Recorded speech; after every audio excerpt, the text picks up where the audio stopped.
Yeah? What the hell is this? Oh, you didn't really give any specific guidelines about mating. Did you name it? What? Did you name it? Metaphysics and speedrunning.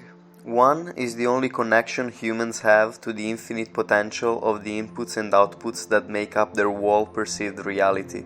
And the other is metaphysics. Alright, let's start with some context that can bring the diverse target audience of this experiment up to speed on the terminology and concepts that we'll use throughout the video. For y'all speedrunners out there, you should know that your whole perceived experience and what you call reality can be thought of as a game.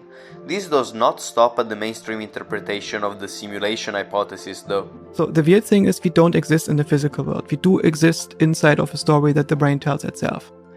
You should also familiarize yourself with the Nash equilibrium of reality, retrocausality, game theory and the prisoner's dilemma more specifically. Just to understand why it's realistic to think of our universe as the currently most optimized tool-assisted speedrun of all possible universes. Let's be honest, I should probably explain this stuff more in depth, but you're speedrunners, I'm sure you'll read about all of that super quickly.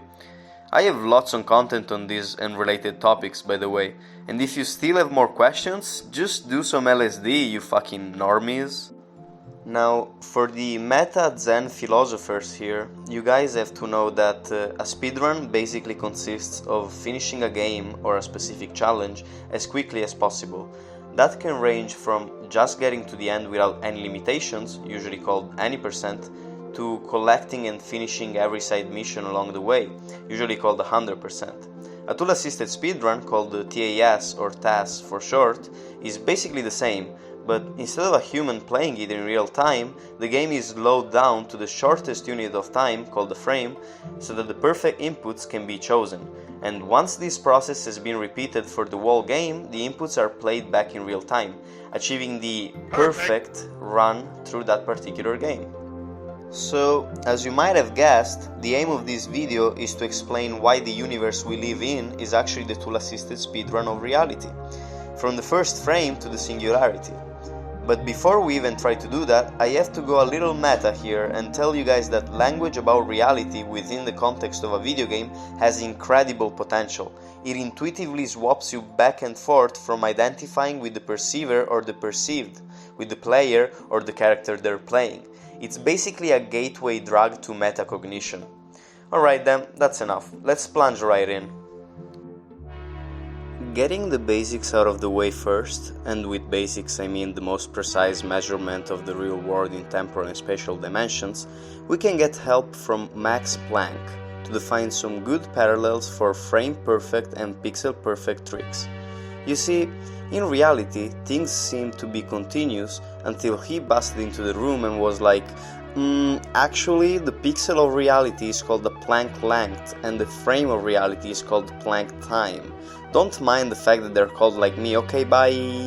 And then he disappeared into nothingness. But bro, you might say, my favorite game, Super Mario Bros, has this thing called a subpixel, which is more precise than a pixel, that is not perceivable from the in-game interface but nonetheless tracked within its active memory. Isn't there something like that in real life? And I'll just say, my dude, reality is a fractal. If you push yourself past a certain domain, it becomes another game entirely, and there's other players to worry about that. Now, stop worrying about these or any ethical repercussions of our universe being a tool-assisted speedrun, and let's move on to defining the starting and ending frames of this run. So, for all intents and purposes, we can consider the starting frame the Big Bang, because even if that's not actually the start, at least it makes you understand what we mean with the start. Now, the ending frame is much more important. It is nothing other than the technological singularity. Well, realistically, let's say a handful of frames after the technological singularity.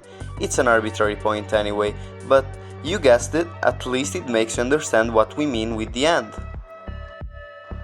As for the inputs and outputs of this game, I should clarify that gamers use the word input to talk about what they're inputting into the game, while the rest of humanity uses the word input to talk about what gets inputted into your mind, aka your senses.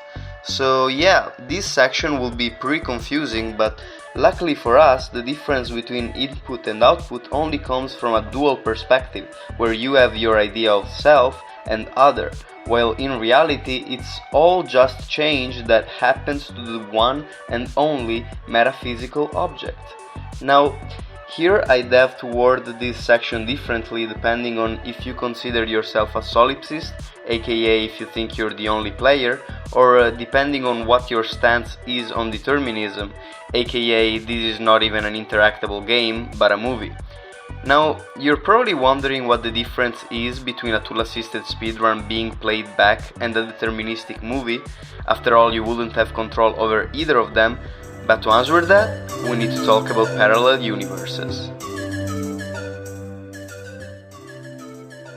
You're probably aware of the many words interpretation of quantum mechanics that says both you and the version of you that already closed this video exist, and that they just split off into two separate realities, right? Well, if you take this interpretation to its logical conclusion, you get the multiverse, which is the set of all possible realities, not just the ones that stem from your life or from things you've known in your life. Still here? Well, this is where things get tricky, so bear with me. Indra's net is a very ancient metaphor for the interconnectedness of all things, which means that everything influences everything else, at all scales, so even in the metaphysical multiverse. This metaphor places an infinite amount of droplets of water in a net that extends endlessly in an infinite amount of dimensions. Now, in this multidimensional space, there's no draw distance or anything, so every droplet contains the reflection of all the other droplets, and each of the reflected droplets contains itself the reflection of all the other droplets and their relative reflections, and so on and so forth. So it's droplets all the way down. Now, that was a very complicated way to say a very simple thing, which is no matter how far away you are from something else, physically, metaphorically, or even ontologically, you and that thing have an influence over each other.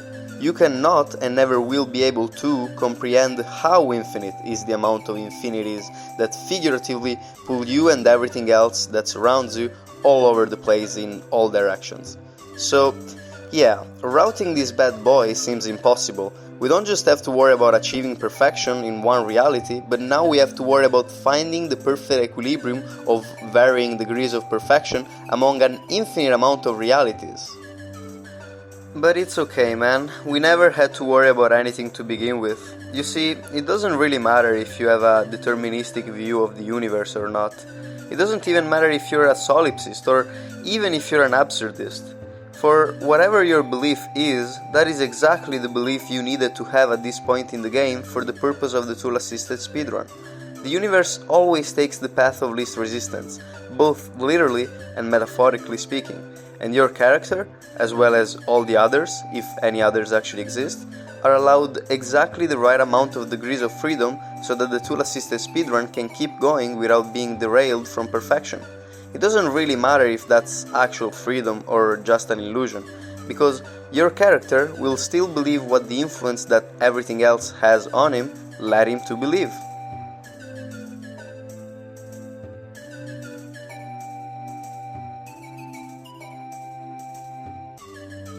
Yo, thanks for checking this out. This was actually the last topic I originally planned about metaphysics, but I have some other ideas like this or this. Also, this video took by far the biggest amount of work, but that's cool because it's the 10th one, so I guess it's like a special episode. I don't fucking know. Go watch this video about DMT keeping you in line with the rest of the TAS. Okay, bye.